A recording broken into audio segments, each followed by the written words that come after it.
আমরা ধর্মের ব্যবহার করে ধর্মকে রাজনৈতিক হাতিয়ার হিসাবে আমরা ব্যবহার করতে চাই না। বাংলাদেশ জাতীয়তাবাদী দলের নীতি হচ্ছে ধর্ম যার যার, রাষ্ট্র সবার। আমরা বাংলাদেশে হিন্দু, বৌদ্ধ, খ্রিস্টান,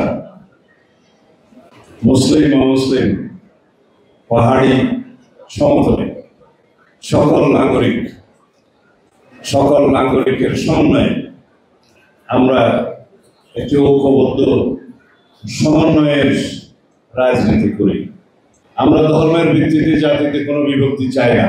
আমরা ধর্মের ব্যবহার করে ধর্মকে রাজনৈতিক হাতিয়ার হিসাবে আমরা ব্যবহার করতে চাই না, কখনো চাইনি। আমরা বিভাজনের রাজনীতির বিরুদ্ধে ধর্মের ভিত্তিতে। আমরা এই দেশের সবাই নাগরিক, সাংবিধানিকভাবে আমরা সবাই সিটিজেন। এখানে কেউ যেন আমরা সম্প্রদায় না হই, আমরা যেন সবাই সিটিজেন হই। বাংলাদেশ জাতীয়তাবাদী দলের নীতি হচ্ছে ধর্ম যার যার, রাষ্ট্র সবার।